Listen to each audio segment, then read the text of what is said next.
Gente, tá dando 10h05. Vou pedir para cada um se apresentar. Não sei se estão todos com microfone. Sei que o Adriano, a Gabriela, o Ivan estão. Thaís, você está com o microfone também? Estou sim. Então, vou pedir para cada um falar de onde é, para ficar aqui registrado. A reunião está sendo gravada, tá? Que aí depois isso aqui fica registrado para quem precisar. Bom dia a todos, bem-vindos. Obrigado por poderem participar da oficina. Eu que sou a Raquel, da Mobilização Social da Cobrap-MIR, vou acompanhar aqui vocês na reunião. Os nossos técnicos vão apresentar os 4 eixos, tá? Cada um vai apresentar um eixo e após a fala de cada um, a gente abre para vocês apresentarem informações novas, tirarem dúvidas ou corrigir alguma coisa que acharem necessário. E aí a gente pode fazer ou pelo chat, se quiserem ir colocando as informações que durante a apresentação para ir ficando registrado, depois a gente passa para eles. Ou podem falar, levanta a mãozinha que eles terminando, a gente chama vocês para... chama um por um para ir falando. Tudo bem? Adriana, eu vou pedir para você se apresentar. Ok, bom dia a todos. Meu nome é Adriano José Branco. Eu sou gerente regional da Sabesp. Nós ficamos aqui sediados no município de Tatuí, na Sabesp, e nós atuamos operacionalmente nos municípios aqui da região, incluindo o Salto de Pirapora, que é o objeto da oficina de hoje. Quero desejar a todos um bom trabalho e dizer que a gente fica à disposição para tudo que for necessário para a gente avançar com o tempo. Obrigado. Obrigada, Adriano. Gabriela? Olá, bom dia a todos. Meu nome é Gabriela, eu trabalho aqui na Secretaria de Meio Ambiente, estou hoje como chefe de divisão de meio ambiente e acho que é isso. Obrigada, Gabriela. O Ivan? Oi, bom dia a todos. Meu nome é Ivan, eu sou gerente da Sabesp no município de Salto de Pirapora e vamos torcer por o andamento, ou seja, fluir bem aí durante o dia aí, tá? Bom dia a todos. Obrigada, Ivan. Thaís? Bom dia a todos. Eu sou a Thaís, eu sou secretária de planejamento aqui do município de Salto de Pirapora. Também trabalho há alguns anos aqui na prefeitura, porque eu também sou engenheira aqui do município. Então, agradeço a todos, né, a realização desse trabalho, que é muito importante para a gente. E como diz o Ivan aí, espero que tudo saia como planejado, saia tudo bem. Obrigada, Thaís. Vou pedir para os técnicos também se apresentarem. Luciana? Bom dia, pessoal. Sou Luciana. Eu faço parte da equipe técnica do consórcio Cobrap-MIR e hoje eu vou estar apresentando para vocês o eixo de resíduos sólidos. Obrigada, Luciana. Murilo? Bom dia, pessoal. Eu sou o Murilo, sou engenheiro civil do consórcio Cobrap-MIR. Vou falar um pouco sobre o eixo de esgotamento sanitário. Eu estive em campo lá em Salto de Pirapora, até quero agradecer o Adriano por nos receber em Tatuí e nos ajudar nessa logística, e o Ivan por nos receber em Salto de Pirapora. E bem-vindo a todos. Obrigada, Murilo. Thalita? Oi, bom dia. Meu nome é Thalita, sou arquiteta urbanista do consórcio Cobrap-MIR e hoje eu vou apresentar para vocês o eixo de drenagem urbana. Também agradeço a presença de todos. Obrigada, Thalita. E o William? Olá, pessoal, bom dia. Eu sou o engenheiro ambiental William. Eu também componho a equipe que está no consórcio. Eu vou trabalhar com vocês o eixo de abastecimento de água. Obrigado, William. Eu acho que a gente pode começar, se o pessoal for chegando, depois tiverem algumas dúvidas, a gente volta, pode ser? 10h10. Então, Luciana. Então, vamos lá. Vou apresentar para vocês algumas informações gerais, né, do nosso contrato, que o nome é a Revisão dos Planos Municipais de Saneamento Básico de 27 municípios da UGRE 10. Já aviso aqui que, na verdade, agora são 29 municípios, porque o contrato sofreu aditivo. Então, a contratante, como vocês sabem, é o CERISO, o Consórcio de Estudos de Recuperação e Desenvolvimento da Bacia do Rio Sorocaba e Médio Tietê. A contratada é o consórcio Cobrap-MIR, e a gente assinou o contrato no dia 31 de julho de 2020, saindo a ordem de serviço só no dia 13 de agosto de 2020. A gente já assinou o primeiro termo aditivo, 13 de maio de 2021, e agora o nosso prazo de execução são de 18 meses, a partir da data de emissão da ordem de serviço. O valor global do contrato é de R$ 2.108.909,01. Daí que a gente traz um mapa para vocês da UGRE 10, mostra a inserção, né, do município Salto de Pirapora. A gente vê que ele está completamente inserido na UGRE 10, inclusive, claramente, a sua sede. Então, aqui a gente mostra para vocês um panorama geral das etapas, né, dessa revisão do Plano Municipal de Saneamento Básico. Então, a gente já passou pelas etapas 1 e 2. A etapa 1 é planejamento do processo de revisão. A etapa 2 é o plano de comunicação e mobilização social. E a gente está agora nessa terceira etapa, né, que é o de diagnóstico técnico participativo. As próximas etapas são relativas ao prognóstico de planos e ações, a versão preliminar das revisões dos PMSB, né, dos planos municipais de saneamento e, por último, a versão final desse plano. Então, aqui a gente traz algumas informações relativas ao que é, né, um plano municipal de saneamento básico. Então, é uma ferramenta de planejamento estratégico para a futura elaboração de projetos e execução de serviços e de obras, além de ser uma base para a elaboração de um plano de investimento para o setor de saneamento básico. Então, no Plano Municipal de Saneamento Básico, a gente define critérios, parâmetros, metas e ações para o setor, né? E esse produto, né, o diagnóstico técnico participativo, ele tem como objetivo a gente caracterizar os eixos, né, de saneamento básico do município. Então, quais são os 4 eixos? Abastecimento de água, esgotamento sanitário, limpeza urbana e manejo de resíduos sólidos, e drenagem urbana e manejo de águas pluviais. A gente faz questão aqui, né, de destacar que essa fase, ela, na verdade, ela propõe um estudo da situação atual do município, né? A gente ainda não propõe ações. E a oficina, né, busca confirmar essas informações com vocês, o que vocês puderem contribuir de dado, de informação, de atualização que aconteceu desde a época que a gente foi para campo até o momento é de grande importância. Daqui a gente traz uma diferença, né, uma síntese, né, da diferença de plano para um projeto. O plano é um planejamento a longo prazo que propõe ações e soluções coletivas. Já o projeto, ele pensa a curto e médio prazo, executa ações e soluções pontuais. Então, no caso do Plano Municipal de Saneamento Básico, a gente finalizando ele em 2022, ele tem uma meta para ser alcançada até nos próximos 20 anos, né, até 2041. Aí a gente destaca aqui algumas políticas, né, e planos importantes. Então, a Política Nacional de Saneamento Básico, que é a Lei Federal 11.445 de 2007, e também a atualização do marco, né, que saiu em 2020, 14.026, definindo novamente, né, os 4 eixos de saneamento básico: abastecimento de água, esgotamento sanitário, limpeza urbana e manejo de resíduos sólidos, e drenagem urbana e manejo de águas pluviais.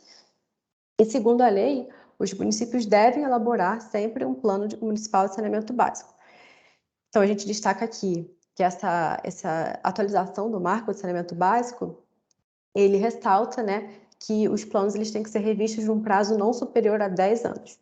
E a gente também pontua aqui o Plano de Saneamento Brasil Rural. que, na verdade, foi gerenciado pela FUNASA, né, Fundação Nacional de Saúde, mas ele teve a participação de várias instituições do setor de saneamento.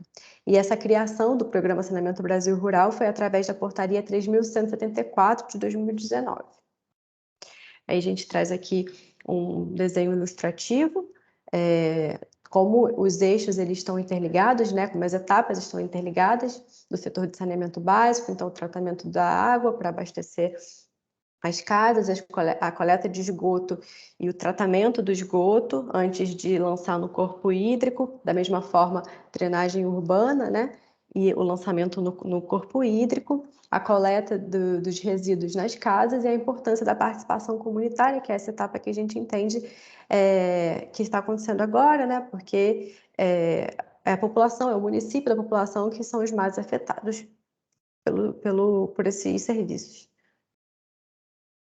Vocês já receberam o relatório, né? Então vocês sabem que a caracterização do município ela tem bem mais informação do que a gente está trazendo aqui, mas uma síntese que a gente achou importante destacar de informação é a área territorial do Salto de Pirapora, que é cerca de 280 km², os municípios de divisa, que é Araçaiaba da Serra, Sorocaba, Votorantim, Piedade, Pilar do Sul e Sarapuí. A distância entre Salto de Pirapora e São Paulo, né, a capital do estado, é de cerca de 123 quilômetros. A região metropolitana, que Salto de Pirapora faz parte, é a região metropolitana de Sorocaba. E a gente destaca que a população do município, segundo o SNIS, em 2019, né, o SNIS que foi publicado em 2021, é de cerca de 45 mil habitantes, sendo que a grande maioria vive na área urbana e cerca de 9 mil cerca de 10 mil vivem na área rural. A densidade demográfica, então, do município é de cerca de 217 habitantes por quilômetro quadrado. E, por fim, né, o IDHM do município pode ser considerado como bom, de 0,729, e a PIB per capita em 2018, segundo o SEAD, foi de R$ 35.915 por habitante. E aí, para trabalhar esse primeiro eixo, né, de diagnóstico do sistema de abastecimento de água, eu vou chamar o William.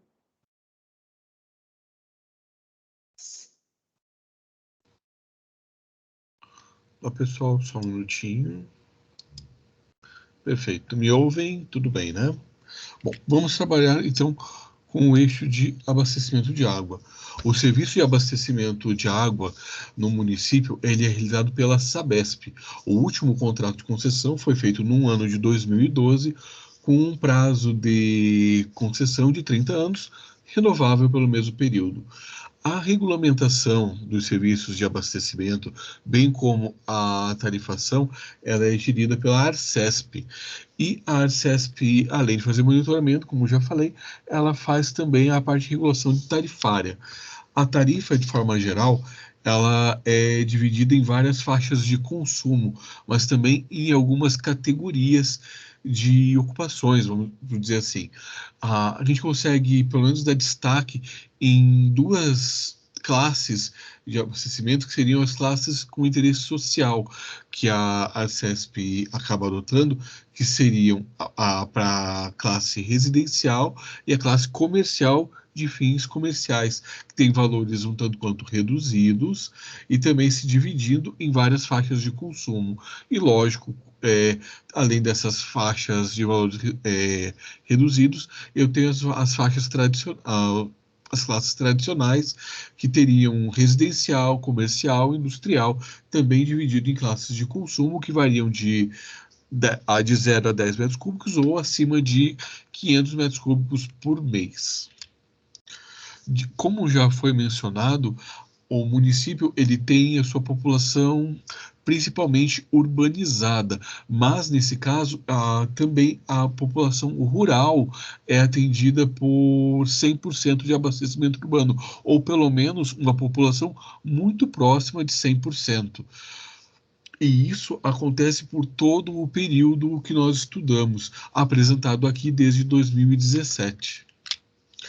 O sistema de abastecimento urbano do município, ele acontece de uma forma bastante convencional, onde eu tenho captações superficiais que vão encaminhar a água bruta até as estações de tratamento, e a partir da estação de tratamento para reservação e distribuição, sendo em alguns períodos necessário a complementação dessa vazão por captações superficiais, captações subterrâneas. Mas, no caso do município, essa complementação ela é feita de uma forma muito pouco expressiva. Hoje, o município ela conta com 2 captações superficiais, 2 captações subterrâneas, 2 estações de tratamento, 14 centros de reservação, 6 estações de bombeamento e 9 válvulas retentoras de pressão. Quando eu penso em captação superficial, é possível verificar que as captações superficiais são muito mais expressivas no abastecimento do município, com ênfase na captação do rio Pirapora. As captações subterrâneas, elas acabam sendo menos significativas, até algumas delas operando apenas quando é necessário, no caso do Poço 1 Portal. As captações, no caso, as captações superficiais, elas encaminham direto para uma estação de tratamento que fica alocada no centro da cidade. Elas têm um aporte bastante razoável, mas foi verificado na visita de campo, principalmente, uma quantidade razoável de sedimento nas águas captadas. A gente consegue ver algumas fotos que a equipe de campo tirou das captações e a gente consegue ver que o estado de conservação de ambas são bastante adequados. No caso das estações de tratamento no município, elas ficam alocadas na mesma área dentro do município e elas, no caso, elas adotam a metodologia de tratamento convencional. Algumas fotos que a equipe de campo tirou, a estação de tratamento, apesar de apresentar sinais de desgaste, ela tem um estado de conservação adequado. São verificadas algumas intervenções feitas principalmente na dosagem de químicos, mas isso não compromete o funcionamento da ETA. Ela, como já mencionado, ela tem o processo de tratamento convencional, ela é implementada em concreto armado, ou seja, ela tem o processo além da caixa de chegada, ela vai passar por uma calha partial, onde ela é feita a dosagem de químicos para auxiliar a floculação. Logo depois disso eu tenho o floculador, o decantador do tipo lamelar, seguindo para filtros rápidos e depois para uma cloração, onde ela segue para distribuição depois disso. Além do tratamento, o SAA ele conta com 14 centros de reservação distribuídos em todo o município, como a gente pode ver no mapa, perfazendo um volume reservado de aproximadamente 5.524 metros cúbicos, distribuído em 14 centros de reservação, sendo os principais dele localizados na sede municipal, junto à estação de tratamento. Aqui algumas fotos tiradas na visita técnica também. Os centros de reservação eles têm uma condição de conservação bastante adequada. Eles são principalmente apoiados, implementados ou em concreto armado ou em fibra mesmo, mas a gente consegue ver alguns também, alguns reservatórios elevados. No caso aqui a gente tem os reservatórios Campo Largo, Portal, São Rafael, Juncal, Quintas 2 e, se eu não me engano, Jucurupava, apresentado aqui nas fotos. A distribuição ela acontece principalmente por meio de estações elevatórias, sendo essas estações elevatórias destinadas tanto a encaminhar a água tratada para os diversos centros de reservação distribuídos, mas também em pressurizar a redistribuição para eu atender os critérios de distribuição. Em contrapartida, devido às características de relevo do município, eu também fui obrigado a adotar algumas estações algumas válvulas de retenção de pressão, principalmente porque, como eu tenho uma distribuição irregular de relevo, muitas vezes eu preciso tomar alguns cuidados para que a pressão de distribuição de água fique sempre entre 10 e 50 metros de coluna d'água. Então, o município faz o uso de 7 válvulas retetoras de pressão. Aqui algumas fotos retiradas também das estações elevatórias. Elas têm um estado de conservação adequado, apesar de, em algumas, poder ser visualizado alguns sinais de desgaste.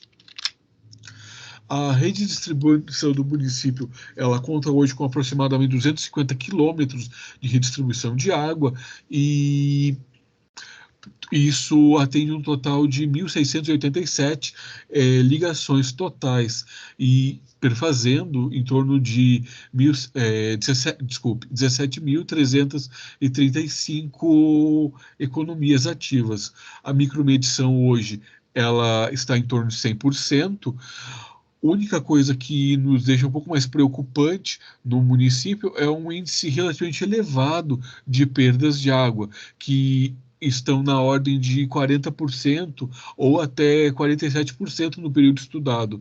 Ou seja, grande parte da água distribuída ela acaba se perdendo no processo de distribuição. E isso ainda não atende às metas estabelecidas pelo último plano diretor, que, se eu não me engano, estabeleciam metas de em torno de 30% de perda de distribuição. Como já mencionado, hoje a rede de distribuição ela tem 250 quilômetros de rede de distribuição, com diâmetros variando de 50 milímetros até 300 milímetros.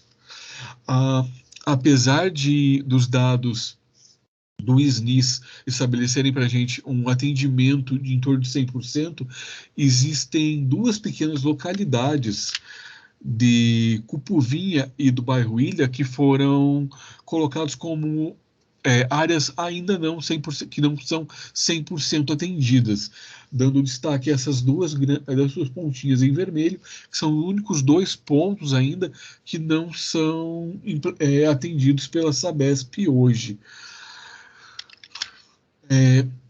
Os dados que nós temos para essas populações de não atendidas, populações dispersas, são dados um pouco antigos, eles datam de 2010. Em 2010, se tinha que essas propriedades rurais elas eram atendidas principalmente, 20% dessas áreas dispersas eram atendidas por poços ou nascentes localizados nas nossas casas. E como até por extrapolação, a gente pode dizer que essa população dessas áreas não atendidas pela Sabesp se mantém com essa distribuição, com abastecimento ainda por poços ou nascentes. É um tanto quanto preocupante, porque não necessariamente essa captação por poços rasos ela é adequada, ela necessita de alguma manutenção, mas os dados do SNIS hoje nos trazem que 100% da população, inclusive rural, é atendida pela Sabesp, ou seja, essa população atendida por métodos alternativos hoje, nós do consórcio não acreditamos que seja tão significativo hoje em dia, mas elas precisam ser levantadas e sanadas de qualquer forma. Eu concluo a apresentação e também abro o lugar agora para dúvidas, comentários ou, se possível, contribuições.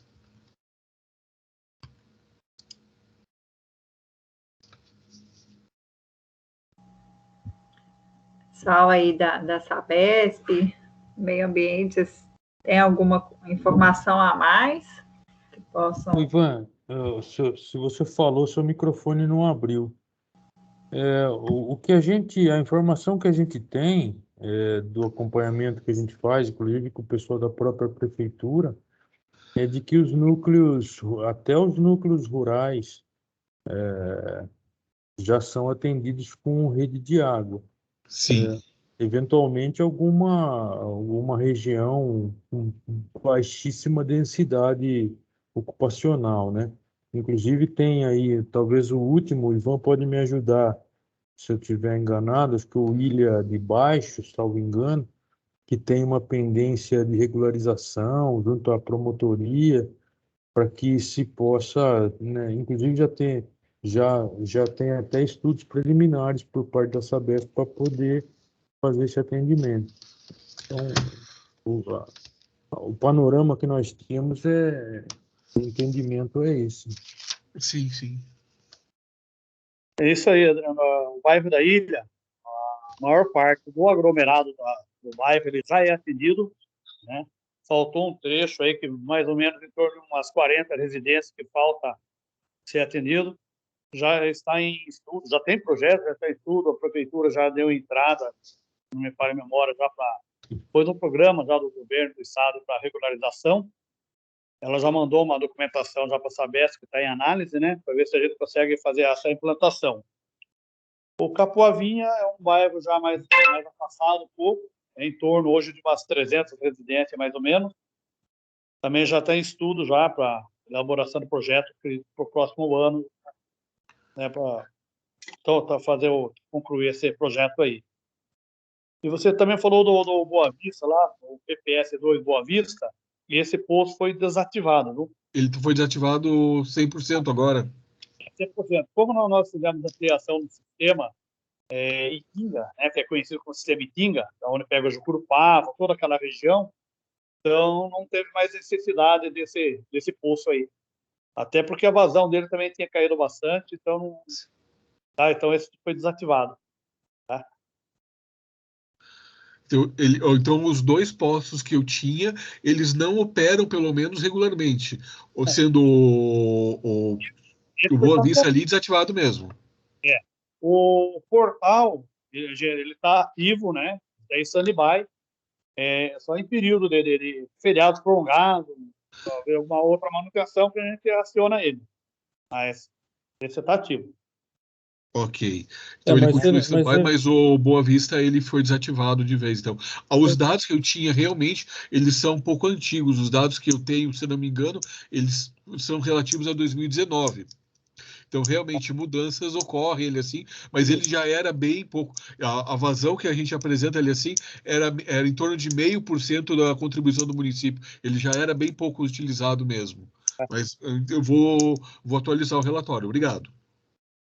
Eu acho que nesse aspecto, William, por exemplo, esses postos, eles funcionam mais como backup, né? Como stand-by, numa eventualidade. Então, na prática, ele representa 0% no atendimento.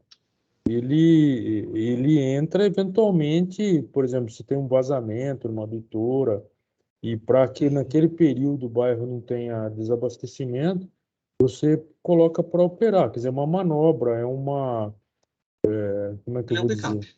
Um backup.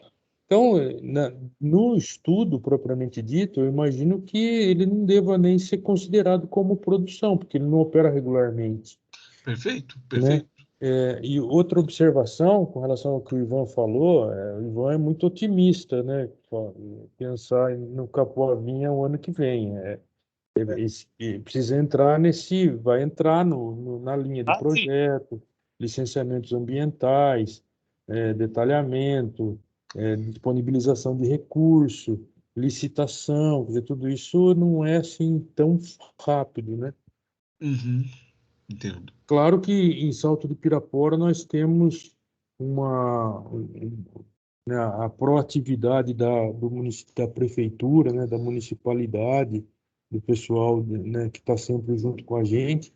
E muitas obras a gente implanta, às vezes até em parceria, e isso agiliza muito, né, e economiza muitas etapas do processo.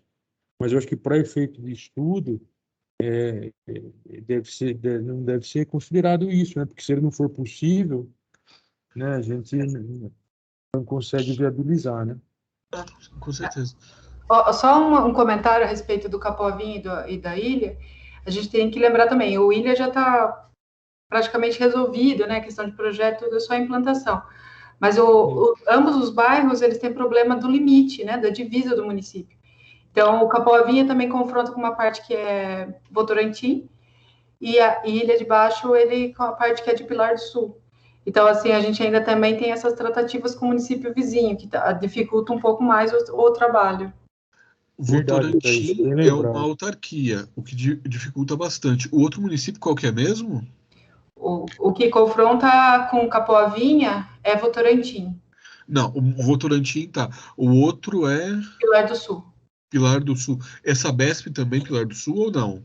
Sabesp. Torna isso mais fácil também.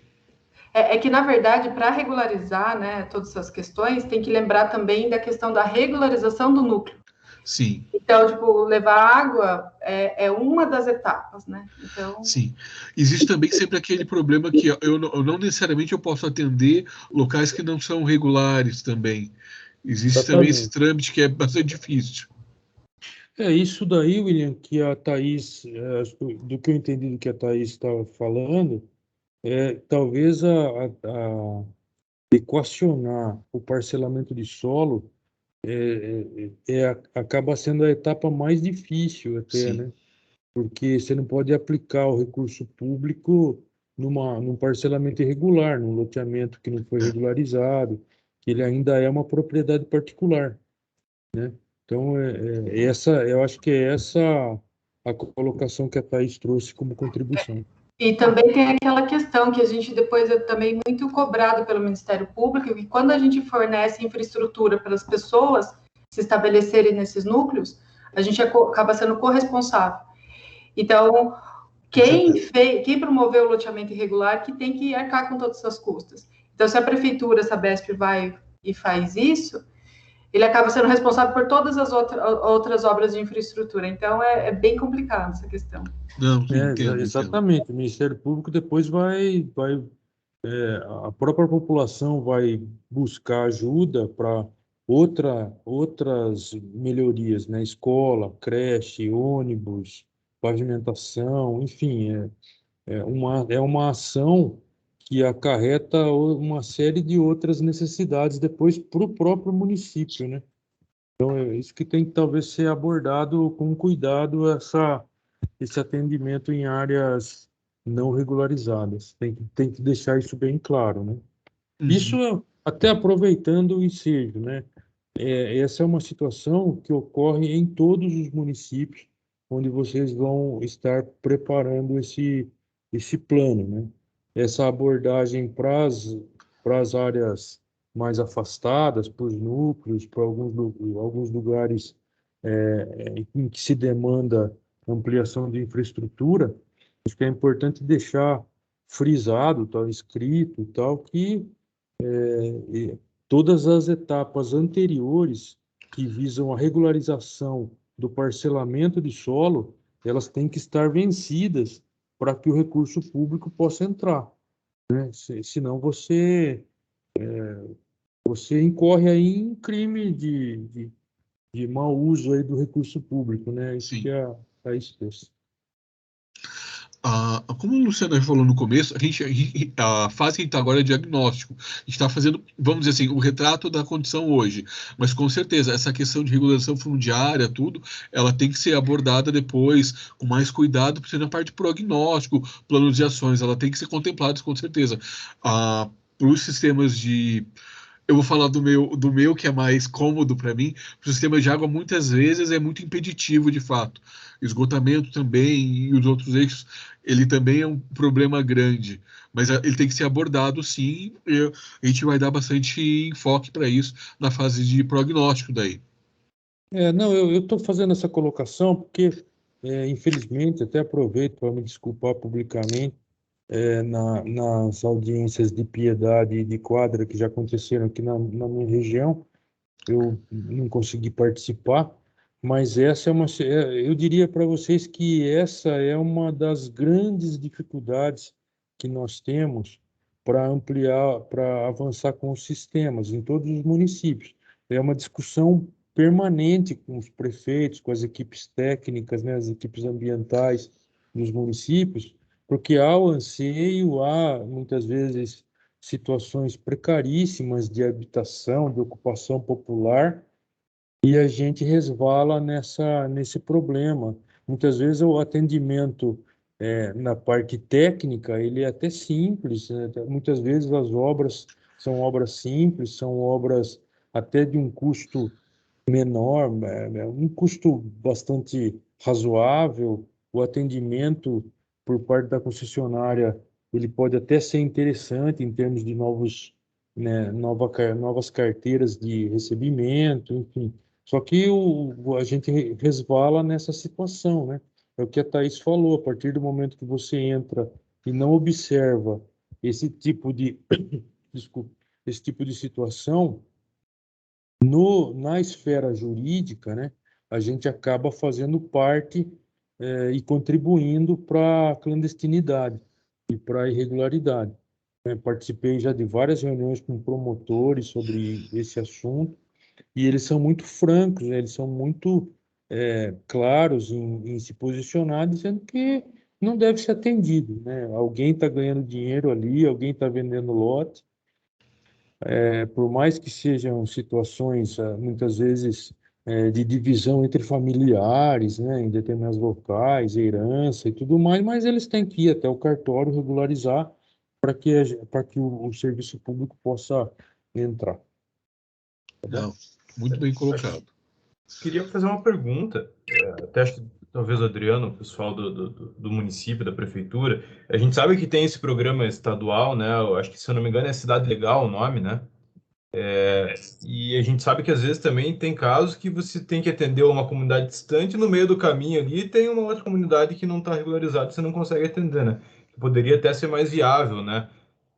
Ter uma viabilidade maior o projeto.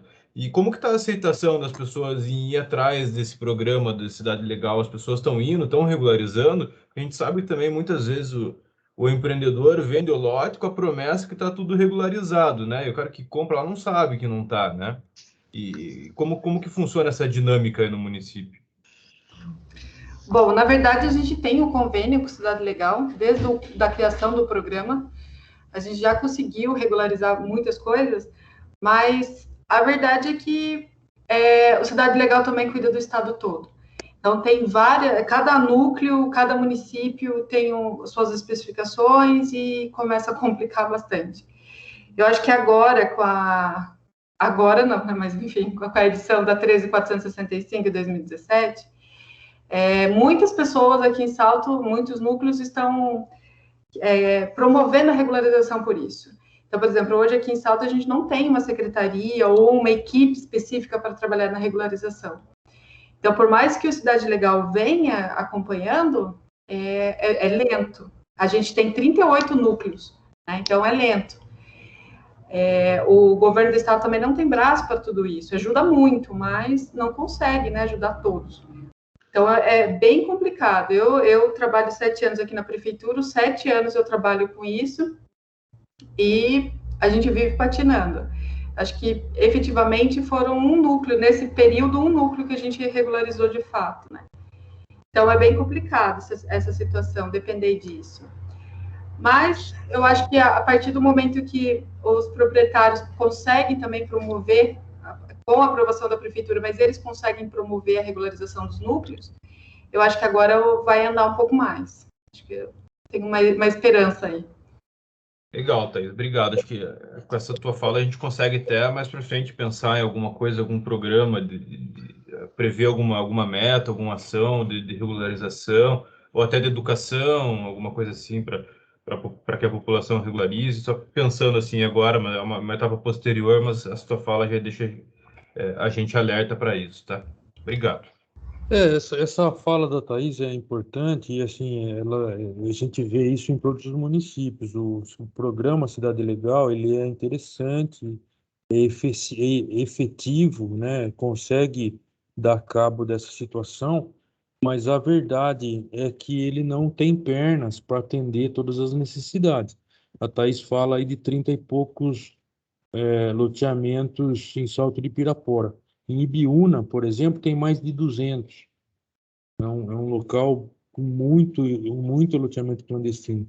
E muitas vezes a municipalidade, né, a prefeitura, as secretarias, né, de habitação, até de meio ambiente, elas vão atrás, tentam conter, colocam placas lá em áreas que estão vendendo lotes, falando que aquilo ali é área irregular, para ninguém, até para quem tiver interessado saber do que está acontecendo, mas as pessoas arrancam as placas. Enfim, é uma luta eterna, isso é uma.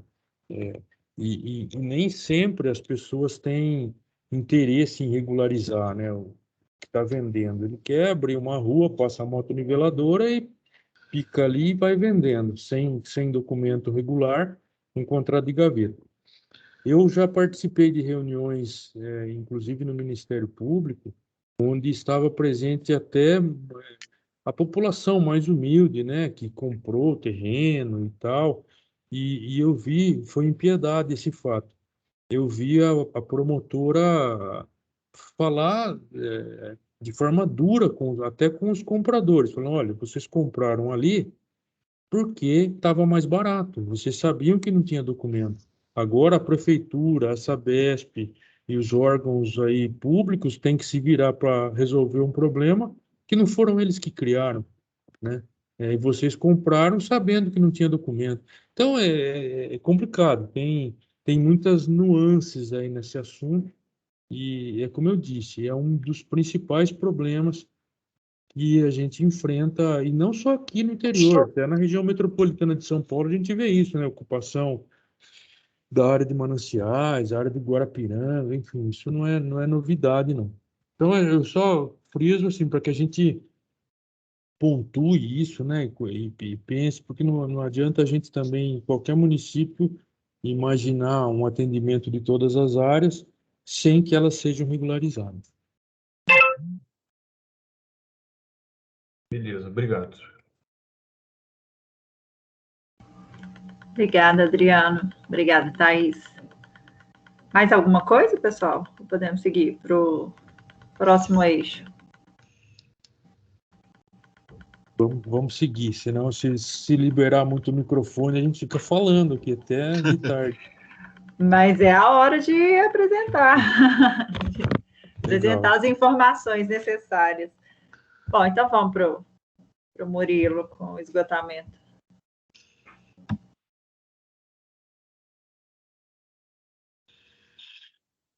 Vou falar um pouquinho do eixo de esgotamento sanitário, né? O eixo de esgotamento sanitário também tem a concessão da Sabesp, né? É o mesmo contrato de água, datado de 2012, com prazo contratual de 30 anos, prorrogáveis por mais 30, e a competência da regulação e da fiscalização também é da Arcesp, assim como todos os municípios da Sabesp da região, né? As atividades do sistema de esgotamento sanitários, elas são reguladas pela Lei 11.445 de 2007 e o novo Marco de Saneamento, a Lei 14.026 de 2020, além do Plano Brasil Rural, né, que definem as atividades principais do eixo como coleta, transporte, tratamento e disposição final adequada dos efluentes tratados, né. Só para a gente fazer balizar a informação aqui, o conceito do sistema de esgotamento sanitário, ele passa basicamente por quatro universos, né? O primeiro deles aqui é a parte urbana, aqui de cima da população que não tem coleta e não tem tratamento, onde ocorre uma poluição difusa dos corpos hídricos, né? A gente tem uma segunda situação que é tão ruim quanto, que é a parcela da população que tem coleta, passa a rede coletora, mas não tem tratamento, né? Despeja o efluente bruto todo no corpo hídrico, né? Às vezes pode ser até pior do que a parte sem coleta e tratamento, porque despeja uma grande quantidade de matéria orgânica em um ponto específico do corpo hídrico, né? Aqui nós temos a solução ideal, né, que é a parcela do município que tem coleta, passa por uma estação de tratamento, trata o esgoto bruto e lança o efluente tratado, né? E ainda temos um quarto tipo de solução que pode ser adequada ou não, né? Que é a solução individual, normalmente utilizada em áreas mais dispersas, mais rurais, né? Que é o caso da fossa séptica e da fossa rudimentar, né? Sendo que a fossa rudimentar é uma solução inadequada, onde não tem uma impermeabilização boa, pode contaminar o solo, até em casos que tem poços rasos na propriedade, pode até contaminar esses poços. E a fossa séptica ela pode ser adequada, como pode não ser, né? Caso ela tenha uma boa manutenção, uma manutenção periódica de limpeza, ela pode ser adequada, tá? E é uma solução para essas áreas mais distantes. Bom, falando agora do município, né? A gente tem um panorama geral aqui. O município ele tem aproximadamente 78% da população urbana, né? Dos 45.422 habitantes de 2019, 35.610 estão na área urbana, né? E quase 10 mil habitantes na área rural. Pensando no atendimento de esgoto, que a gente teria 99% da população urbana atendida por esgotamento sanitário, né?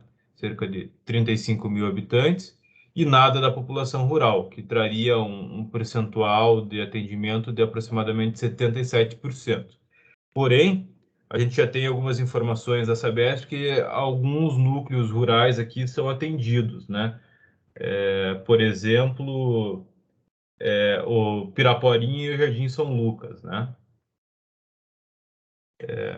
Aqui a gente tem um mapinha das áreas atendidas, né? As áreas atendíveis, divididos em áreas atendidas e áreas não atendidas. Os polígonos em amarelo aqui são as áreas atendidas e os vermelhos ainda não são atendidos, mas constam como áreas atendíveis pela Sabesp, tá? Então a gente teria aqui como área urbana a sede municipal e o bairro de São Manuel, né? O bairro de São Manuel ainda não é atendido. E na área urbana aqui, o Parque Pirapora, na área rural, né, o Parque Pirapora, Jardim dos Ipês e Capão Redondo, tá? Então, para coletar esse esgoto daqueles polígonos amarelos ali, a gente tem aproximadamente 71 quilômetros de rede coletora para 11.680 ligações. Dessas 11.680, grande parte é residencial, quase 92% residencial. E o restante, 6% de uso comercial, 1% mista e menos de 1% pública e industrial. Para transportar o esgoto coletado, a gente tem coletores troncos e 6 estações elevatórias de esgoto. 5 elevatórias prontas, né? A Piraporinha 1, a Piraporinha 2, Corvinho, Jardim Cachoeira e Jardim São Lucas, e uma estação elevatória em obras, né? E a gente tem uma foto da Piraporinha 1 e da Piraporinha 2, né? A gente visitou. A Piraporinha 2 a gente encontrou bastante sólido chegando ali na estação elevatória, na parte do gradeamento, né? E aqui as outras 3, né? A Corvinho, a Cachoeira e a São Lucas, tá? E para tratar esse esgoto coletado, a gente tem uma estação de tratamento, que é a estação de tratamento de esgoto Morro Branco, tá? Ela fica aqui na margem do Rio Pirapora, o lançamento dela aqui nesse ponto vermelho, ela é essa aqui, tá? Fica lá ao norte da sede urbana. A ET Morro Branco, né, ela tem uma capacidade nominal de 121,59 litros por segundo e tem a previsão já da implementação de mais 2 lagoas no projeto, uma aerada e uma facultativa. Então, se a gente vê a concepção dela hoje, né, ela é composta por um tratamento preliminar, um gradeamento e desarenador, e ela já, na sua concepção, ela já foi feito para 3 sistemas, né? Sistema 1, 2 e 3. O terceiro sistema fica fechado e ele seria utilizado para essas novas lagoas aí. Então, ela já está, o canal de entrada dela já está previsto essa ampliação. Então, o sistema hoje lá, ele é composto por 2 lagoas aeradas, né? Tá? E 2 lagoas facultativas. O lançamento da ET é no Rio Pirapora, que é enquadrado como classe 2. Porém, a gente encontrou em campo bastante formação de espuma no lançamento e um pouco a jusante da estação, o rio está bastante eutrofizado, né? A gente sabe que nem tudo é culpa do tratamento, né? A gente sabe que existem lançamentos regulares ali no município, principalmente industriais, né?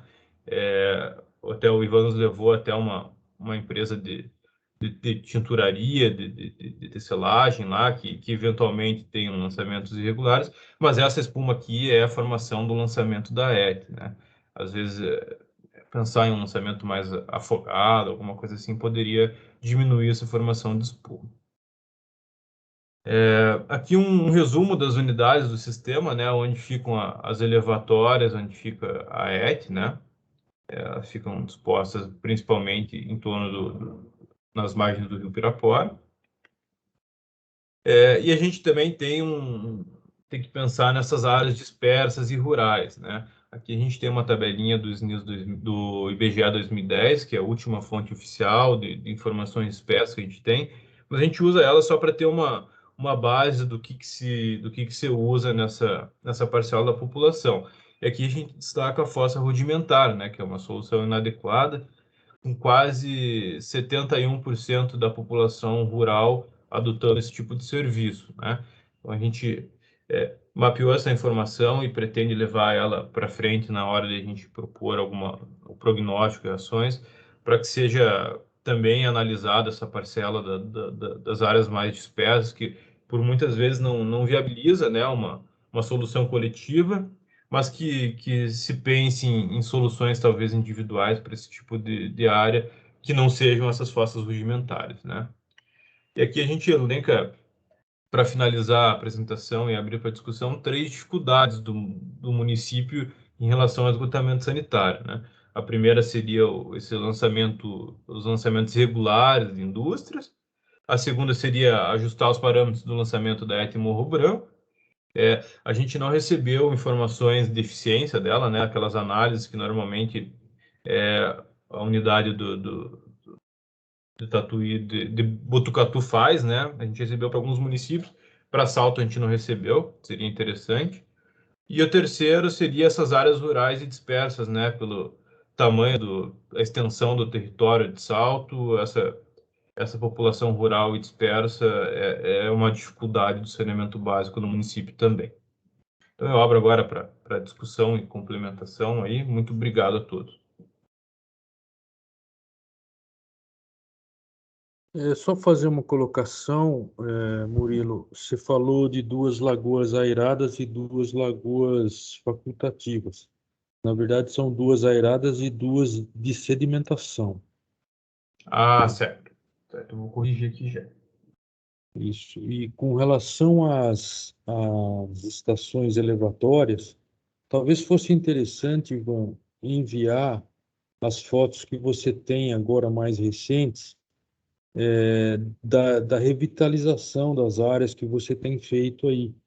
As áreas estão muito mais bonitas do que no período que vocês fizeram a visita.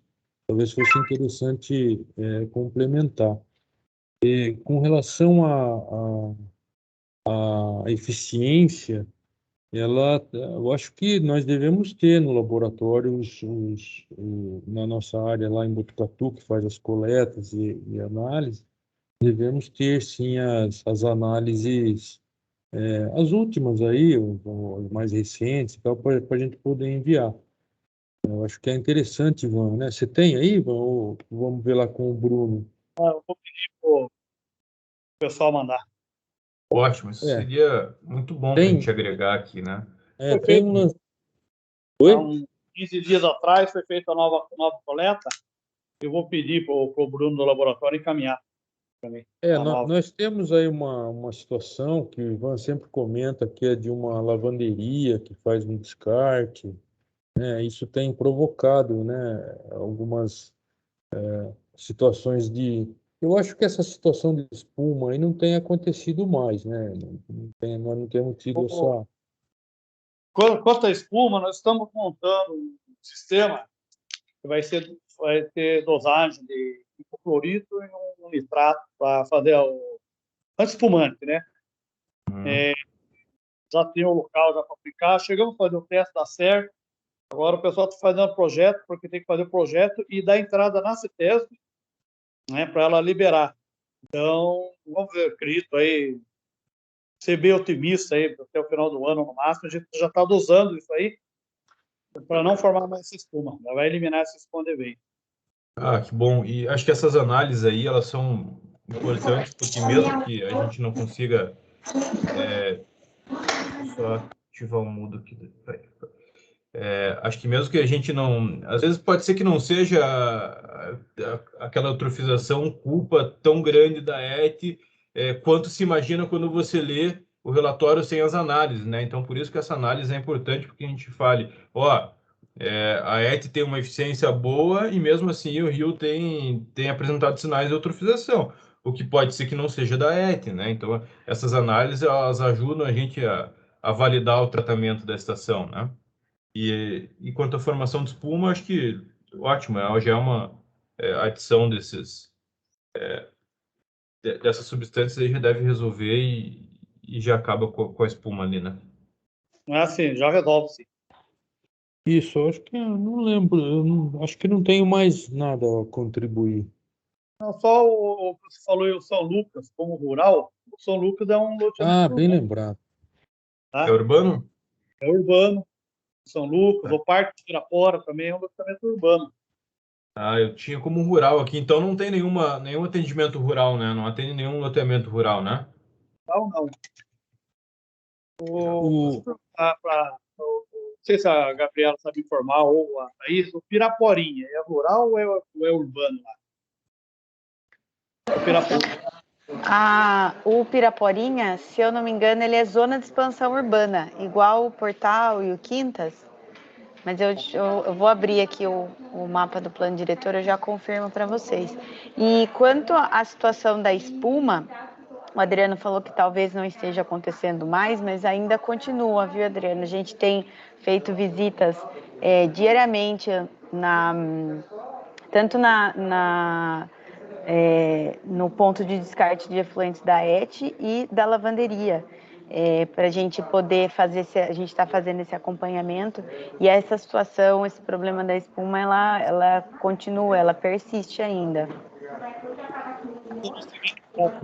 e a lavanderia, porque assim, o que acontece? No ponto do lançamento da ET, ocorre a turbulência, né? Porque o lançamento é de um volume grande. E provavelmente a agitação ali com a parte de sabão, né, que pode vir da lavanderia, é a que forma a espuma. Vocês têm análise dessa parte da lavanderia? Então, no ponto de descarte da lavanderia, a gente nunca identificou espuma. Até desde quando a gente começou a fazer esse monitoramento, a gente não identifica espuma. A gente já identificou o efluente saindo, porque assim, da ET, o lançamento é constante, né? Ele não cessa. O da lavanderia, tem momentos em que a gente observa o efluente sendo despejado e tem momentos que não. Então, mesmo nos momentos em que a gente identificou o despejo, a gente não identifica a formação de espuma lá no despejo da lavanderia, né? Então, mas mesmo assim a gente está fazendo esse acompanhamento exatamente porque a gente precisa identificar aonde estão todos os pontos de problema, né? Não é só da Sabesp, não é só da lavanderia, né? A gente tem que fazer de todos. Não, legal. E aí a gente tem a monitoramento que a gente faz também lá. A gente pode juntar e fazer um diagnóstico único, né? E com relação, agora com o Ivan falando, eu me lembrei de uma outra situação do que o Murilo falou. A elevatória, a elevatória São Manuel, que vai permitir atender uma última bacia lá da região de São Manuel 1, né? Ou 2. Isso, não é um. 1, já está em fase final de execução, né? O contrato já avançou nesse último ano aí, 2020, 2021. Então, eu acho que dá para considerar, talvez até o final da elaboração dos trabalhos aí do plano, ela já esteja em operação. Eu até citei ali no relatório que ela já está energizada, tudo, né? Só falta aquele trabalho de urbanização em volta dela ali, né? Mas eu acredito que quando vocês visitaram, devia estar parada a obra, porque foram 2 contratos, aí uma teve que revisar projeto, outra empresa faliu, é umas coisas assim, não lembro direito, mas agora pegou bem e tá em fase final. Talvez o Ivan tenha até fotos agora mais recentes para encaminhar. Se você conseguir encaminhar, Ivan, até da elevatória São Manuel e essas outras revitalizadas que o Adriano falou que foi feito ali, ajuda bastante, a gente atualiza ali, fica uma informação mais recente, né? Acho que até o William queria fazer uma observação sobre a espuma lá, William? Isso. Eu ia até comentar, mas estou corroborando mesmo o que o Adriano comentou.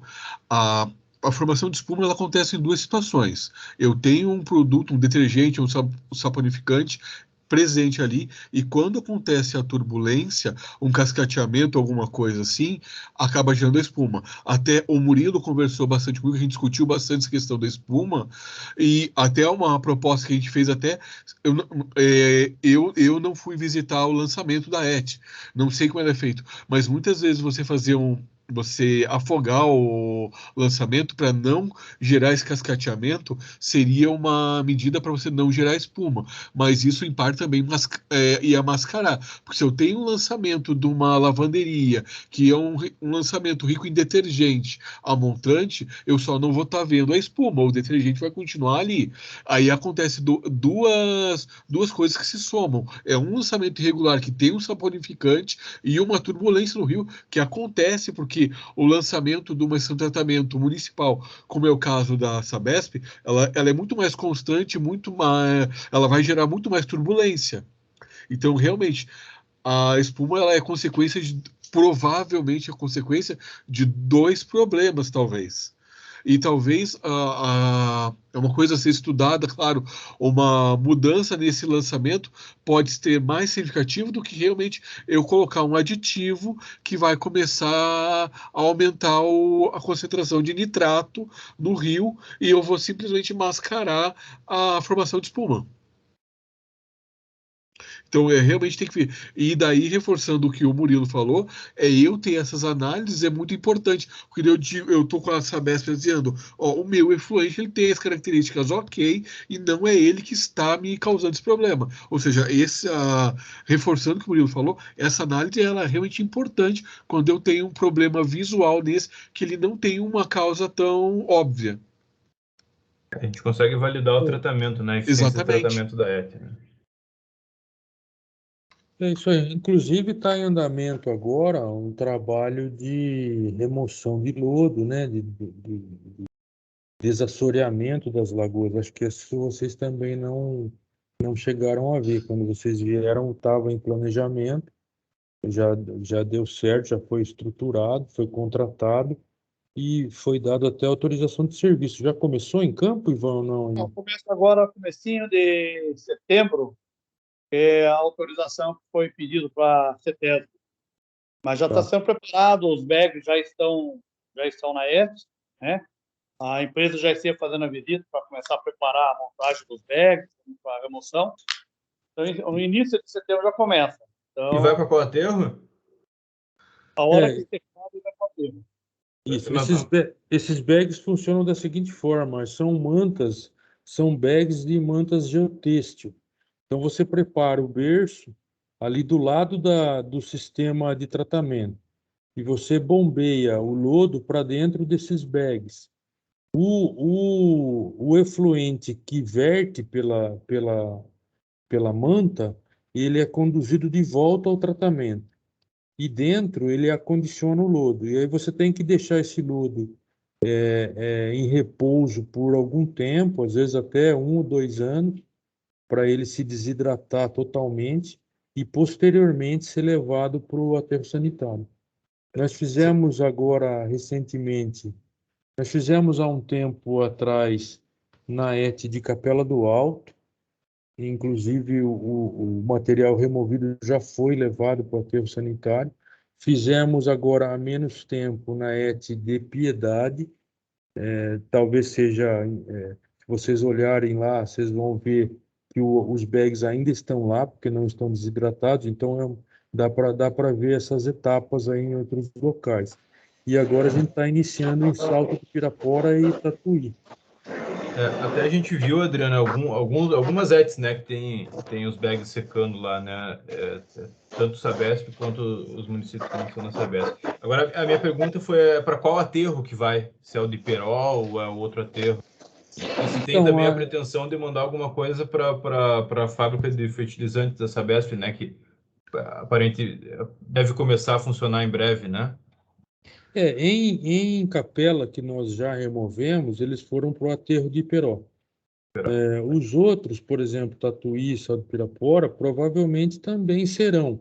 Mas é como você falou, tem outras opções. Por exemplo, nós já discutimos alguma possibilidade de levar até para Barueri, para a ET da Sabesp em Barueri. Então, assim, no momento da efetivação da remoção, da busca do cadre e tudo mais, então aí a gente vai avaliar Que se decide. qual vai ser a alternativa mais adequada para aquele momento, né? Ótimo. Hoje, talvez fosse o aterro de Iperó. Tá, ótimo. Só para eu complementar a pergunta que acho que foi o Adriano ou o Ivan que fez a pergunta sobre o Piraporinha. O Piraporinha, segundo o plano diretor, ele é um núcleo irregular consolidado que está dentro de uma zona exclusivamente industrial. Dentro do mapa do plano diretor, né? As diretrizes do plano diretor. Ele está ali do lado das mineradoras, né? Ali é um corredor, né? De zona, né? Estritamente industrial. Nós visitamos essa região. Isso, nós fomos lá. É um bairro mais afastado, né? É do lado daquela mineradora bem grande, né? Isso. É onde estão as elevatórias, Piraporinha 1 e 2. Tá, então ele não é uma zona urbana e também não é uma zona rural, né? Eu posso falar que ele é uma zona de transição industrial ali, né? Isso. Ótimo. É uma zona industrial mesmo, industrial. Né? Legal, obrigado, Gabriel. De nada, imagina. Bom, podemos seguir para o próximo eixo? Positivo. Então, obrigado, pessoal. Bem, pessoal, então eu vou apresentar para vocês o eixo de limpeza urbana e manejo de resíduos sólidos de Salto de Pirapora. E aí, como uma apresentação geral, eu trago um compilado de leis e planos, né, que estão relacionados. Alguns a gente já ressaltou na apresentação inicial, mas eu faço questão aqui de pontuar que o município ele tem um plano de gestão de resíduos sólidos e também destacar o Plano Municipal Integrado de Saneamento Básico de Salto de Pirapora de 2011 e segundo a reunião que a gente teve com os representantes do município, teve uma revisão de um plano de saneamento básico do município, mas ele só abordou água e esgoto. Então, a parte de resíduos sólidos não foi trabalhada.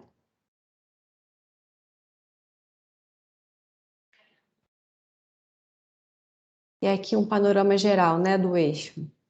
Os serviços estão sob a competência da Prefeitura Municipal, através da Secretaria Municipal de Serviços Públicos. O município de Salto de Pirapora, em relação à política tarifária, não cobra nenhuma taxa pelos serviços. E a despesa total com os serviços de coleta, segundo o SNIS, publicado em 2021, né, o último, referente ao ano de 2019, foi de R$ 814 mil aproximadamente. Em relação ao atendimento por coleta de resíduos sólidos domiciliares, tanto em reunião com o município quanto pelo SNIS, a gente vê que 100% do município é atendido, tanto população urbana quanto população rural. Só que tem uma diferença aí entre os tipos de coleta, que a gente vai falar um pouquinho mais à frente. Em relação à frequência de coleta de RDO, a gente vê que frequência diária, segundo o último levantamento, é só de 14% da população. A grande maioria é de 2 a 3 vezes por semana que tem a coleta de resíduos sólidos domiciliares. E uma vez por semana, apenas 21% da população. Contudo, os serviços eles são desenvolvidos pela prefeitura todos os dias, né? Mas altera as áreas do município. Em relação à geração, né, coleta de RSU no município. A gente vê que em 2019 a coleta de RSU foi de cerca de 9 mil toneladas. A gente consegue acompanhar pelo gráfico, né, que ela veio crescendo tendo uma leve queda de 2017 para 2019. Em relação à despesa com os serviços, né, em 2018, que é a última informação que a gente tem no SNIS, chegou a 814 mil, como eu falei, mas mesmo vendo, a gente consegue ver que veio aumentando e diminuiu de novo, a gente consegue ver esse reflexo também nos números das despesas totais, né? Assim como veio aumentando e diminuindo, a gente consegue acompanhar isso nos números aqui dos valores gastos, das despesas. Em relação à coleta de resíduos domiciliares, a prefeitura que realiza, né, na área urbana, eles contam com o tipo manual de coleta, mas também mecanizada e containerizada. Daí foi destacado que a containerizada está em processo de implementação, mas por enquanto a população as áreas, né, que já tem esse tipo de coleta não sofre nenhum tipo de resistência por parte da população, eles estão colaborando bem. Em relação à área rural, a coleta ainda é manual. No quesito limpeza pública, eles ressaltaram a varrição feita pela prefeitura, mas capina e roçada não souberam responder e a gente também não tem essa informação no SNIS. Então, se alguém puder, no final da apresentação, fazer alguma pontuação sobre isso para a gente, é importante. Veículos e funcionários também para coleta também são da prefeitura. Segundo a reunião, a prefeitura tem 6 caminhões compactadores disponibilizados, mas segundo o SNIS, na verdade, são 7 caminhões. Então, também é um dado que a gente precisa confirmar. E segundo a reunião que a gente realizou, desses 7 caminhões, 3 deles têm garra sucateira. Aí a gente trouxe aqui um mapinha, né, com os pontos de interesse de resíduos sólidos do município de Salto de Pirapora, e a gente destaca a cooperativa que o município tem, um ecoponto de pneu e o aterro sanitário municipal, que é o retângulozinho azul afastado aqui, o triângulozinho azul afastado da área urbana.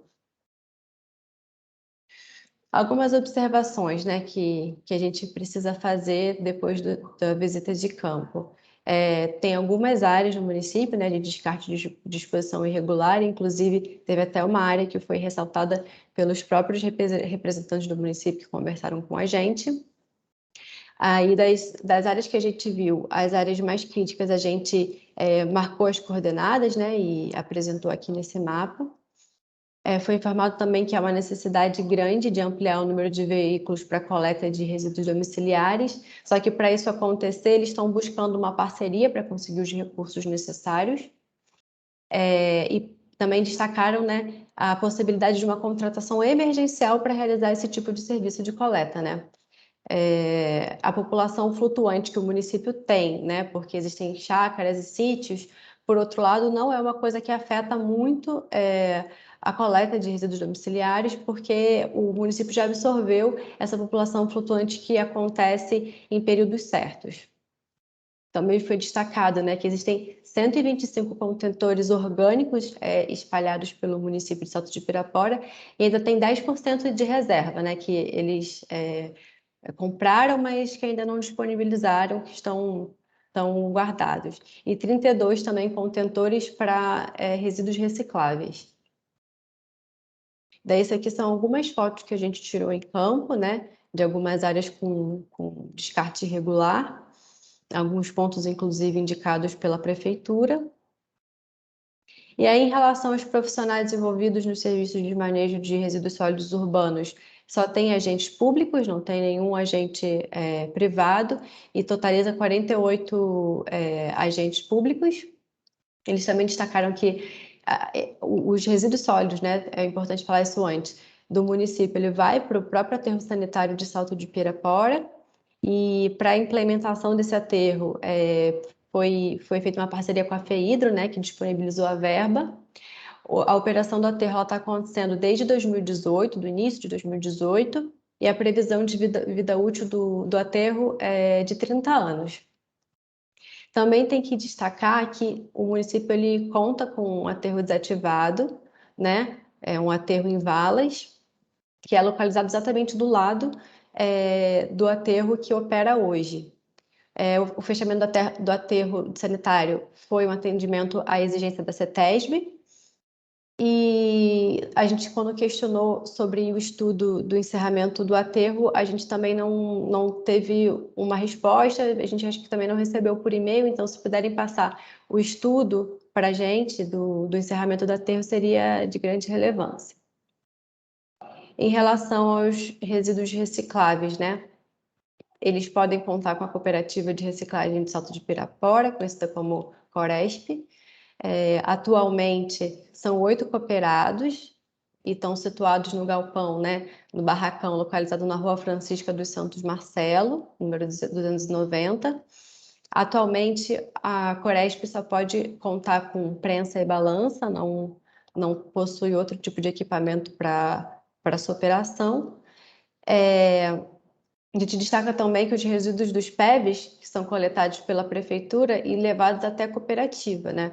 Esse mapa aqui, ele traz a distribuição dos contentores de resíduos sólidos do município, onde os vermelhinhos mostram os contentores de resíduos sólidos que não são recicláveis, e aqui está um pouquinho mais difícil de ver, porque também está verdinho, são os pontos de entrega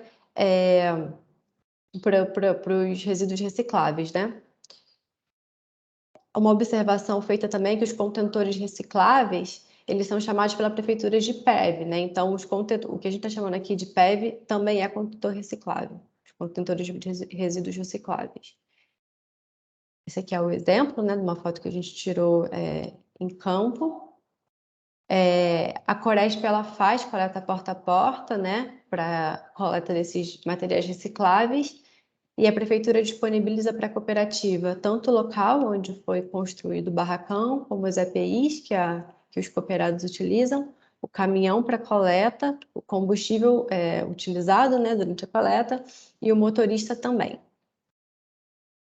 Em relação à logística reversa, a gente destaca aqui pilhas e baterias, que tem uma parceria com a Green Electron, mas depois da revisão do município, né, quando a gente enviou o documento, foi informado que lâmpadas não fazem parte dessa parceria, então a gente, na primeira revisão que a gente vai enviar do relatório para vocês, a gente vai tirar lâmpadas.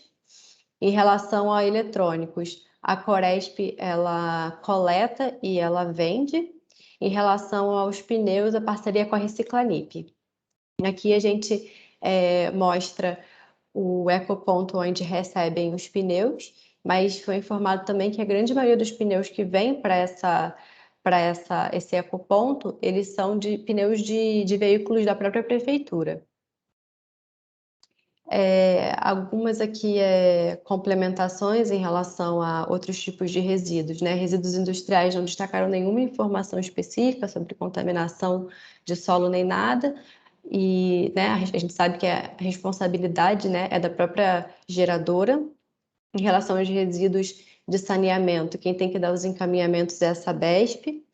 A gente também não tem nenhuma informação extra sobre isso. Em relação à embalagem de defensivos agrícolas, uma boa parte dos municípios que a gente visitou da UGRI 10, ela tem uma parceria com a DIAESP, mas quando questionados sobre se havia essa parceria do município, foi informado que não.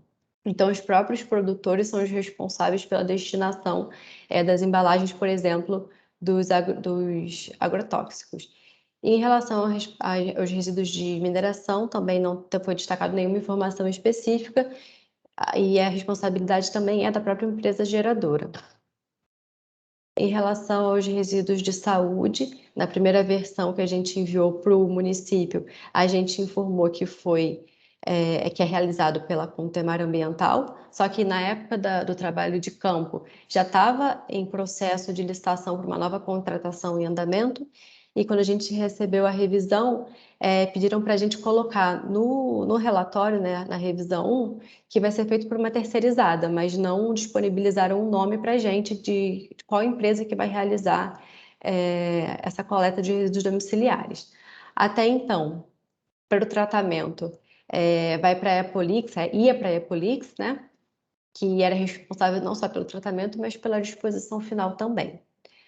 E a frequência, segundo a unidade de saúde que a gente visitou, ela é específica de cada estabelecimento, e no caso da Santa Casa, que foi o visitado pela equipe, a coleta ela é feita dia sim, dia não, pela terceirizada, né? Em relação a resíduos de construção civil, a prefeitura não tem uma coleta específica, mas informou que, em relação aos RCCs gerados pela própria prefeitura, eles têm uma parceria com uma empresa que recicla resíduos de RCC. O município ele conta com desquentulho, atualmente, né, na época que a gente foi em campo, só haviam 3 desquentulhos cadastrados na prefeitura, então que poderiam, digamos assim, trabalhar regularmente, né, de forma regularizada. E também foi destacado em relação à RCC que para aprovação de projetos, né, que fossem implementados no município, é exigida a informação sobre a destinação final dos resíduos de construção civil. Aqui do lado a gente trouxe só umas imagens, né, da visita que a gente fez para a Santa Casa, mostrando a forma adequada de separar os resíduos, né, os resíduos hospitalares dos resíduos comuns. Em relação às áreas dispersas, a gente também não tem muita informação, mas a gente sabe que a coleta é manual, feita pela prefeitura, realizada 2 vezes na semana, através das lixeiras coletivas, ou seja, a população que tem que acondicionar nos plásticos, em sacolas plásticas e dispor nas caçambas. Ela abrange a coleta 100% da população rural, e, como eu falei aqui já, a responsabilidade de disponibilizar os resíduos nessas caçambas é do próprio gerador, né, do próprio munícipe. Bem, é isso, e se vocês tiverem alguma contribuição, alguma complementação para fazer?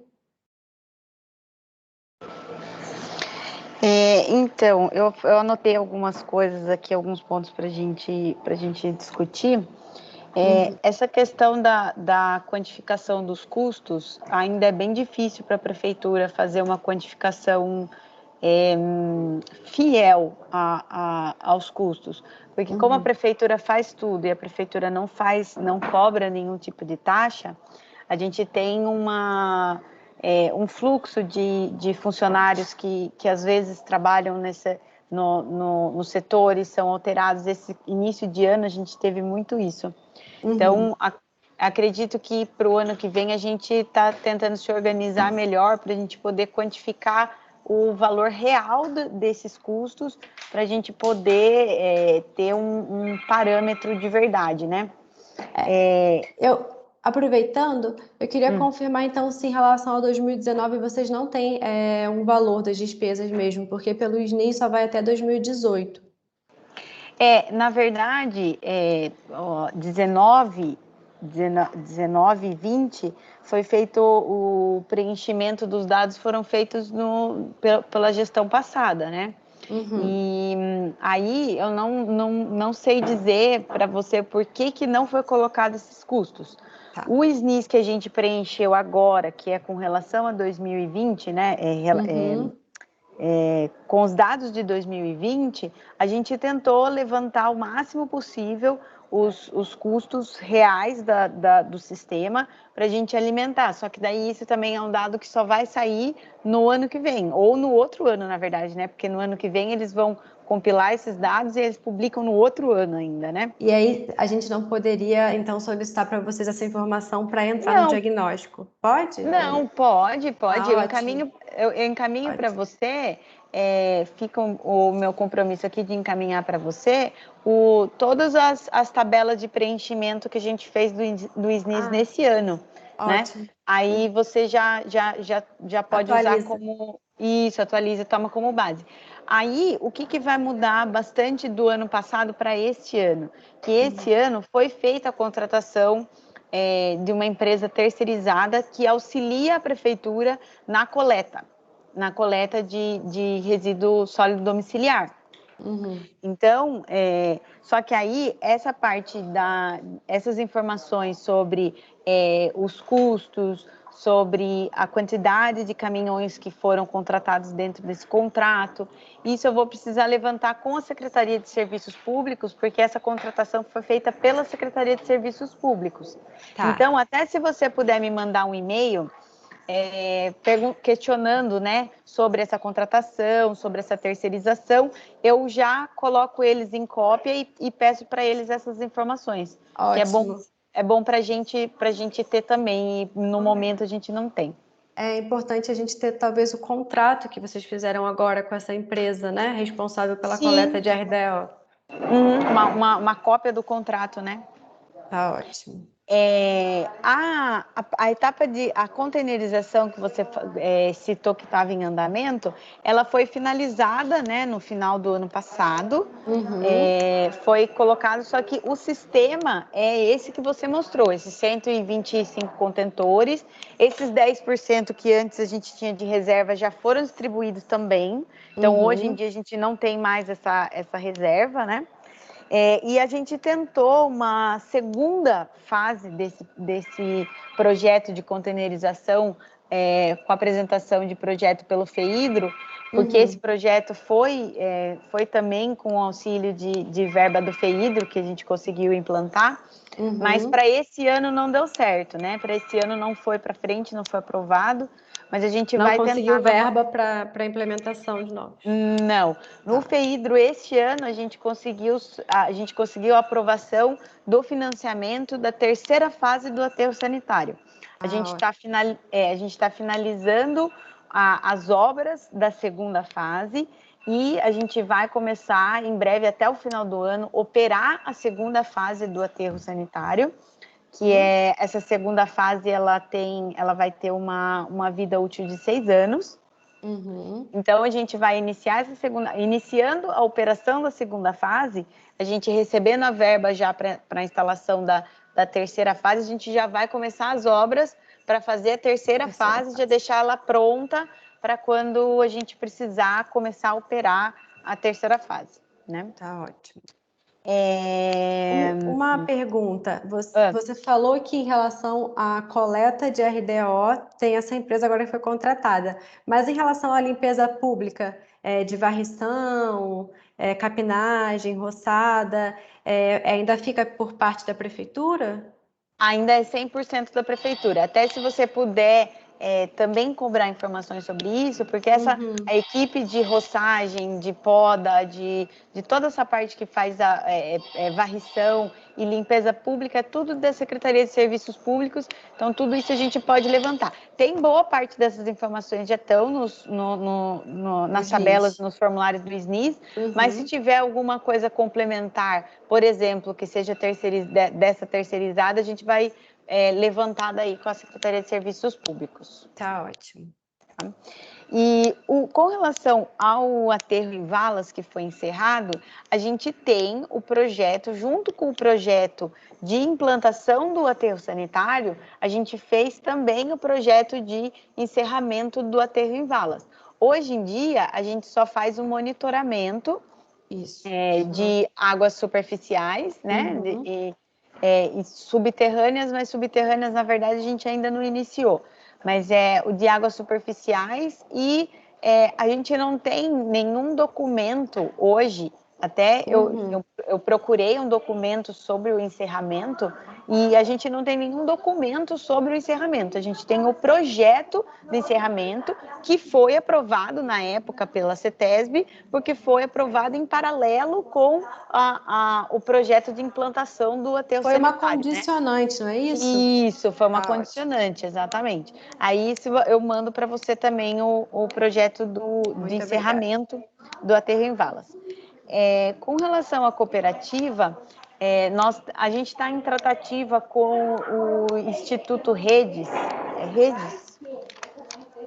Acho que é esse o nome. É um instituto que trabalha em parceria com a Votorantim e a gente está tentando implantar um projeto para revitalização e até uma possível construção de um novo galpão para a cooperativa de reciclagem. Mas isso ainda está muito no início, a gente ainda está discutindo, eles estão verificando quais vão ser as possibilidades de financiamento disso, né? Então, isso ainda está no começo, talvez, não sei se fosse uma informação... diagnóstico, não é uma informação que entraria no diagnóstico, mas, de repente, até a fase de prognóstico, se a gente tiver um andamento melhor desse projeto, a gente consiga acrescentar, né? Sim. E com relação à terceirizada de RSS, de resíduos sólidos de saúde, eu pedi para a gente colocar só que é uma empresa terceirizada, porque como é licitação, isso pode mudar de ano para ano, né? Sim. Então, a gente às vezes coloca o nome da empresa, a gente fica amarrado naquela informação que está ali no plano, e como é um plano... e daí, como é um plano que a gente só vai rever ele daqui pelo menos 10 anos, então, se a gente colocar que é terceirizado e vai continuar sendo terceirizado, pelo menos, né? Essa não é uma informação que vai mudar. Vai continuar sendo terceirizado, mas a empresa em si, de repente, pode mudar, né? Por ser processo de licitação. Eu acho que era isso. Acho que era isso que eu anotei para... acho que era isso, eu também botei algumas observaçõezinhas, né? Mas acho que você respondeu tudo. Muito obrigada. Eu vou botar, então, meu e-mail no chat, se você puder colocar também para a gente trocar essas informações. Tá? Pode? Sim, coloco sim. Obrigada, viu? Nada, imagina, eu que agradeço.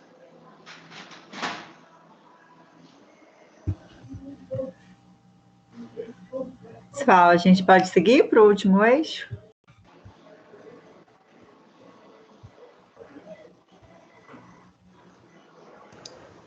Não, mas eu acredito que sim, né? Só um minutinho.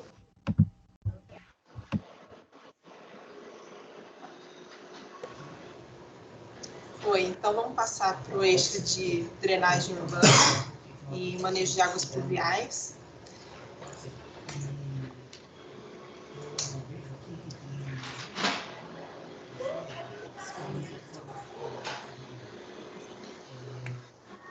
Funcionando meu mouse.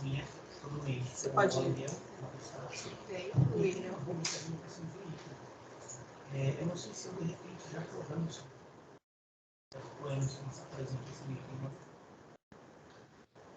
Está funcionando? Não, porque passou direto no slide, eu estou tentando voltar e não está indo. Deixa eu colocar ali no começo. Indo para frente. Eu vou ali pro começo, daí você segue daí. Aí, beleza. E você acha que o programa... Ok, consegue seguir? Isso.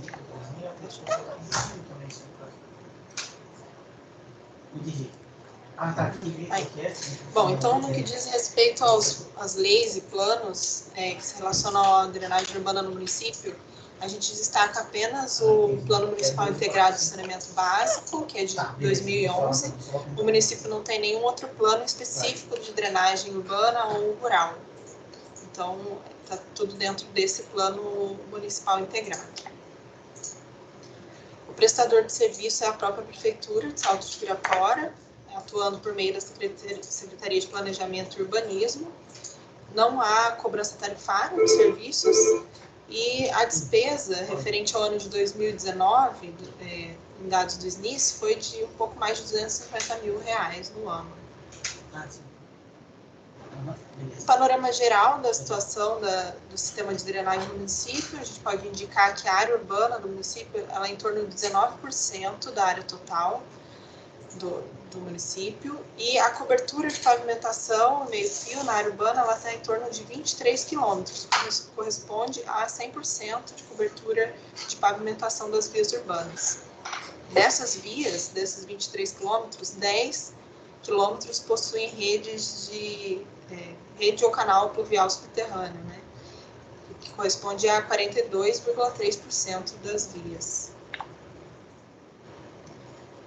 Quanto à macrodrenagem, destaca alguns cursos hídricos, o Rio Pirapora, o Córrego do Ouribes e o Córrego Santo Antônio, o Córrego do Lagoão, também na área urbana, e o Rio Sarapuí, que corta a área municipal. O Rio Pirapora, também, mas corta a área urbana, e o Sarapuí não corta a área urbana, mas passa pela área municipal. Quanto às bacias de drenagem do município, elas são predominantemente de média e baixa drenagem, o que significa que a infiltração nas bacias de baixa drenagem ela é feita de maneira mais rápida. O município tem 94 quilômetros de cursos de água naturais perenes na área urbana, e desses apenas 0,19 são canalizados abertos. De acordo com informações que a gente coletou em campo, não é realizado um serviço de dragagem ou de desassoreamento de forma constante, é feito apenas o serviço de limpeza das calhas e somente também quando necessário. Não existe um cronograma de limpeza dessas calhas. E também não tem nenhum tipo de tratamento das águas pluviais.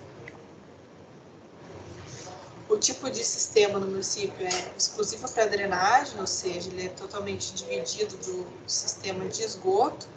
Então, a água coletada pelo sistema de microdrenagem ela é colocada diretamente nos corpos hídricos, sem nenhum tipo de tratamento. A limpeza de boca de lobo e galeria é executada pela prefeitura, com funcionários próprios. Foi informado que não há cadastro da rede de drenagem subterrânea no município. E quanto à estrutura, hoje o município ele possui dispositivos de captação de águas pluviais, como exemplificados nessas fotos. Então, são 80 dispositivos de captação de águas pluviais, 80 postos de visita. E, como a gente já comentou antes, 10 quilômetros de rede subterrânea. Em relação aos pontos críticos de drenagem, foram indicados em campo 2 pontos críticos. Um no bairro Santa Maria, que é esse indicado em 1, e um no Jardim Teixeira, indicado em 2. Correspondem a essas fotos aqui que nós também tiramos em campo.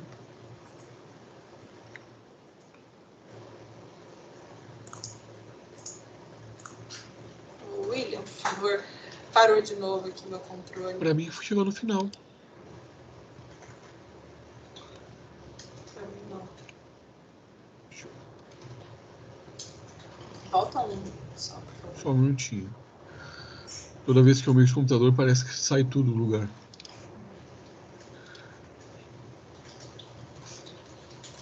Deu? Mais. Deu. E por fim, as áreas dispersas do município. Então, como já falamos anteriormente, 22% da população vive em áreas rurais. O Plano de Saneamento Brasil Rural ele indica algumas soluções individuais para o sistema de drenagem, que são as técnicas infiltrantes e os reservatórios de chuva. No município de Salto de Pirapora, a gente só identificou que existem vias rurais com pavimentação em terra e drenagem infiltrante, com abaulamento do pavimento e sarjetas, e nem em todas as vias, e também algumas vias asfaltadas também com abaulamento do pavimento e sarjetas. Como não existe um plano de macrodrenagem rural, e também não foi indicado no município, nas visitas, a gente não tem informações a respeito de erosão nessas estradas vicinais, ou problemas de drenagem, alagamento, inundação na região rural do município. Então, se alguém tiver também alguma informação para complementar relacionada a isso. É isso. Abro a contribuições.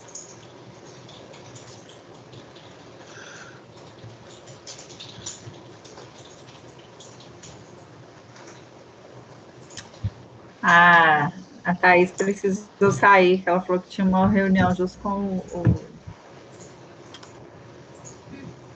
pessoal do... Era do Cidade Legal. Isso. Uma reunião com o pessoal do Cidade Legal. Eu até avisei, eu mandei uma mensagem para ela. Tá. Acho que ela entrou de novo. Estava na parte de drenagem. A Thaís acabou de entrar, né, Thaís? Consegui voltar.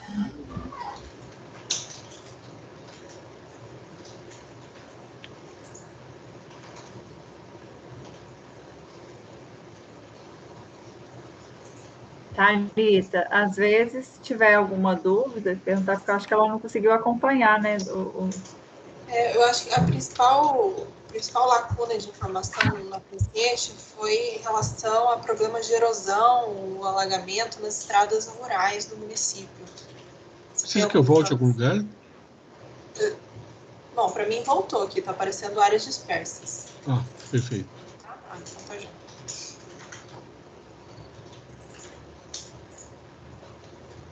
Não sei se a Thaís escutou. Bom, desculpa, gente, eu acabei não acompanhando.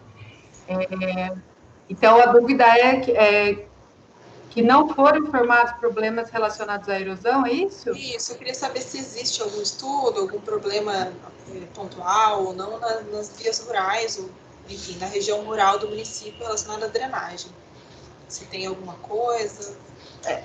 Não tenho, acho que um estudo nem identificação dessas áreas. O que acontece é que a gente acaba identificando, vai lá e arruma, né? Mas eu acho que esse histórico, esses pontos recorrentes, essas coisas, a gente não tem como levantar esses dados. Então, validar com você esses pontos críticos. Foram 2 pontos indicados em campo. O bairro de Santa Maria, que é nesse ponto aqui da foto 1, e o Jardim Teixeira, aqui no ponto da foto 2, foram indicados como pontos críticos de inundação. Tanto Santa Maria quanto Teixeira, eles, né, foram identificados, né, pelo IPT, tudo, esses pontos. Mas o Santa Maria faz muitos anos que não enche, né, que não tem problema com a inundação. O Teixeira houve, eu acho que o último em 2018, que atinge algumas casas, de acordo com, de fato. O Teixeira, a gente, como que é um que, vamos dizer, é mais recorrente a inundação, a gente está trabalhando junto com a Defesa Civil para elaborar um projeto, né, para tentar sanar esse problema, e depois também vai recorrer aos recursos financeiros para essa obra que foi elaborado, junto ao governo do estado também, mas ainda não, o projeto ainda está lento. Ele não tem mesmo nenhuma outra área com problema, né? De drenagem. Não.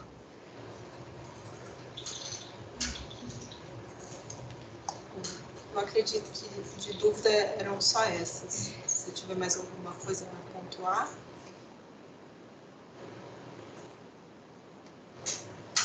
Acho que até que a Thaís não conseguiu acompanhar essa apresentação. Se você quiser, a gente pode mandar a gravação, tá? Seria bom. Daí, se você quiser fazer alguma outra pontuação por e-mail ou alguma coisa assim, daí pode ser. Seria bom. Ela já até passou o e-mail. Aí, Thaís, na hora que a gente baixar a gravação da oficina, eu te mando, junto com a apresentação. Tá ótimo. Tá. Bom, mais alguma coisa, pessoal?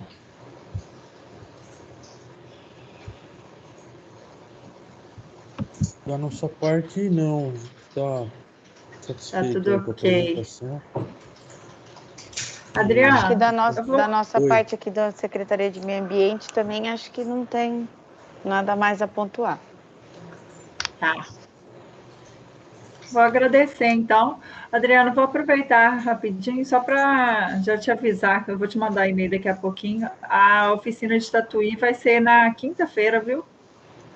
Tá. Já aproveitando. Puxa vida. Uma Quinta-feira eu atrás não da vou outra. poder. Mas aí, Quinta-feira eu não vou poder estar indicar presente. alguém, né? É impossível você ter outra data ou não? Eu vou ver com a Raíssa. A agenda está apertada, porque está uma oficina atrás da outra, né? Mas aí eu vejo com ela. A gente consegue. Se quiser até antecipar, porque justamente na quinta eu tenho uma atividade externa que eu não consigo adiar. Mas enfim, se tiver que ser, a gente dá um jeito. No momento eu entro pelo celular, vamos tentar. Tá, eu vou conversando com você, que aí eu vou ver com a Raíssa também essa possibilidade. Gente, então, gostaria de agradecer a participação de todo mundo, né? convidá-los a continuar com a gente aí nessa caminhada até o final dessa atualização do plano. Pode contar com a gente, para o que precisar, a gente está à disposição, tá? Nós agradecemos a apresentação de vocês, né, o trabalho, e vamos seguindo juntos. Obrigada mesmo a todo mundo e estamos aqui. Qualquer coisa pode chamar também, se precisar de alguma outra informação, alguma coisa. Obrigada. Obrigado, pessoal. A gente fica à disposição também. Tenha uma boa semana. Obrigado a todos.